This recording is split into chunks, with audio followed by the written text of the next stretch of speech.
Hi guys, so patulog na sana ako pero gagawin ko pa tong video na to. May napanood kasi ako na isang magkarelasyon or magpartner na yung isa todo invest siya dun sa partner niya ng oras, attention, effort, lahat-lahat na. Pero at the end of the day, nagawa pa rin siyang iwan at lokohin ng partner niya. Which is normal naman yun pagdating sa pagmahal mo yung isang tao, di ba?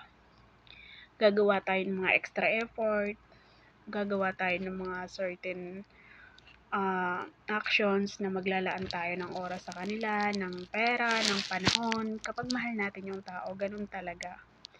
At based sa sariling experience ko, on my own experience, naging ganun din ako. Isa rin ako sa mga naging ganung tao na nag-i-invest ako ng grabing oras, attention at panahon doon sa tao. Tiwala, lahat-lahat na. Yung palaging pag nasa relationship ka, lagi kong nilolook up na siya na itong taong to na. So, ganun na lang ako mag-effort, magpahalaga, which is minsan, hindi ko alam sa akin, ganun na yung pakiramdam ko, pero para sa kanila, hindi pa pala sapat yun. Tapos, hanggang sa paulit-ulit na ganun yung ginagawa ko. Tapos, at the end of the day, may iwan lang ako sa ere. Ipagpapalit lang ako. Alam mo yun, iiwan lang ako. Hanggang sa, ayun, nagkakaedad na, nagmamatured na, nag-iiba na yung priority ko at natanggap ko na sa sarili ko na baka hindi pa yung panahon para magkaroon ng taong pang yun na talaga. Pang pure and real na karelasyon. Pero lahat naman yun real, lahat naman yun pure para sa akin, no? Pero yung tipong long lasting ba? Kasi, paulit-ulit na ganun yung sistema, na ganun ako. Kasi pag mahal ko yung tao, talagang nag-e-effort ako. Ganun kasi ako ganun yung love language ko. Nag-e-effort ako para dun sa tao ngayon. At yung receiving ko is yung attention, yung oras sapat na sa akin kahit wala kang ibigay na kahit na ano. Basta alam kong nandyan ka lang at alam kong napaparamdam mo sa akin yung halaga ko. Ganun ako. So, umabot sa point na, ayun na nga, parang nag-lesson na ako sa ganun. Naglaylo na ako sa ganun. I set a boundaries na already sa mga taong nakikilala ko or pumapasok sa buhay ko. Hindi na ako ganun ma-effort, hindi na ako ganun mag-invest ng time, at most of the time nakapokus ako sa trabaho. Yes, hindi ko na nababalance. Kung dati nagagawa kong i-balance yung personal work or personal na buhay ko sa trabaho, ngayon hindi na. Most of the time nakapokus ako sa trabaho. Nagle-lessen na ako ng oras, ng attention. Kumbaga, I set a boundaries already. Kahit alam kong mahal ako ng taong to. Kahit alam kong hindi niya ako niloloko. Pero kasi ako sa sarili ko, parang hindi ko alam kung nawalan na ba ako ng tiwala sa sarili ko. Para maging ganun ulit na i-invest lahat. Or talagang natuto lang ako doon sa mga nakaraan ko. Kasi hindi na ako nag-e-effort ng ganun.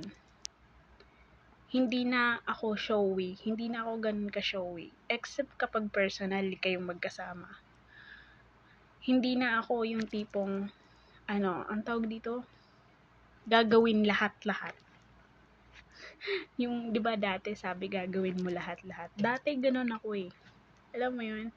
Pero ngayon, pag pinaramdam mo sa akin na wala ka ng time, ganun na din ako. Pag pinaramdam mo sa akin na wala akong halaga sa'yo, ganun na din ipaparamdam ko sa'yo. Hindi ko alam kung bakit at hindi ko alam kung tama ba yun o mali. Basta naging ganun na lang ako. Dahil sa mga nakaraan ko na, yun nga, trinay ko naman trinay ko mag-effort, trinay ko mag-invest ng oras, ng panahon, ng attention. Pero hindi nag-work. Ilang beses yun. So, umabot ako sa point na what if ganito na lang? What if may boundaries na lang? What if may limitation na lang, 'di ba? Baka pwedeng mag-work, baka mag-work pa. Pero ang kaso kasi, ito yung siste kasi. nati-trigger ako dun sa part na yung partner ko naman sa time na ngayon na ganito na ako, masyado na siyang naghahanap. Nakukulangan siya. Kasi nga, I set boundaries na already. Tapos siya todo. 'Di ba? Although, hindi naman siya ma-effort na ganun. Pero yung oras, yung attention, yung loyalty, yung faithfulness, nakikita mo, nararamdaman ko. At hindi na ako ganun sa kanya. I trust, oo, 100%. Sometimes I make effort, ganun din naman siya. Pero para sa kanya, kulang na kulang yung ginagawa ko. Yung attention ko, especially. Kasi ako, parang sa sarili ko kasi ako nagiging hindi doon sa tao ngayon, hindi sa partner ko, parang sa sarili ko. Kasi nung time na ganun ako din yung nadurog eh. Ako din yung nawasak. So parang sabi ko, I set a boundaries para pag dumating yung araw na ganun ulit yung mangyari, hindi na ako ganun madudurog. Hindi na ako ganun masasaktan ng sobra. Alam mo yon, nagkakaroon tayo ng awareness. Hindi dahil dun sa taong bago mong karelasyon or bagong partner mo, kundi sa sarili mo dahil sa nakaraan mo. Di ko alam kung ako lang yung ganito. Pero kasi, ayun nga, dun sa napanood ko, sobra akong naawa dun sa tao. Parang nakita ko yung sarili ko sa kanya, sa mga pinagdaanan ko.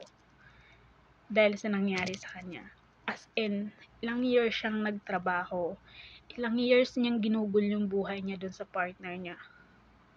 Tapos naging homeless siya. Dahil sa partner niya na pinagpalit siya sa iba. Na hindi pa rin nakontento sa kanya. Binigay niya na lahat. Marami yung buhay, attention. Dinala niya kung nasan siya yung partner niya para lang magkasama sila. Tapos iniwan din siya. Ang ending, naging homeless siya. Kasi sinugal nung partner niya yung pera niyang lahat na akala niya nakaipon, naka-savings, pero ang ending, zero balance. Homeless siya. Pagala-gala. Sa ibang bansa din siya, OFW din siya.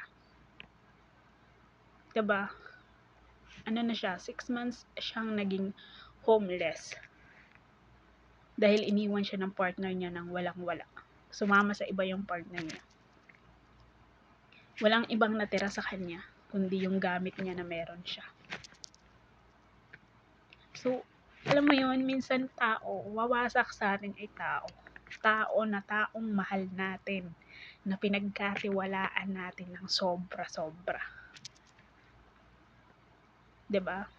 Minsan wawasakin tayo ng pagmamahal na akala natin yun na, pero hindi pala yun yung para sa atin.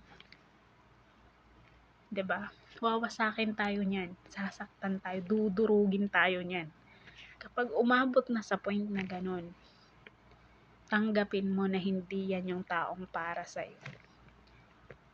Kasi dun mo lang marirealize na maling-mali. Maling-mali pala. 'Di ba? So, yun lang. Sobrang lang ako. Dun ako na parang dun ko na-realize na tama siguro yung ginagawa ko. Na I set already boundaries. Na hindi na ako ganun kagaya ng dati na habol na habol. Alam mo yung gano'n, yung dati na bababalisa kapag di nagparamdam.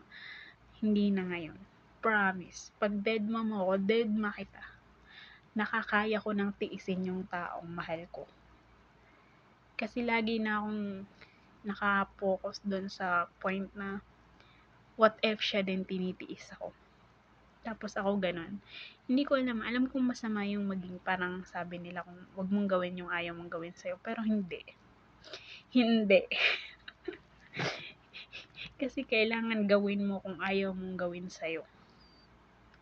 'Di ba? Gawin mo kung ayaw mong gawin sa'yo. Parang nagbago yun, pati yung pananaw ko na yun. So, yun lang.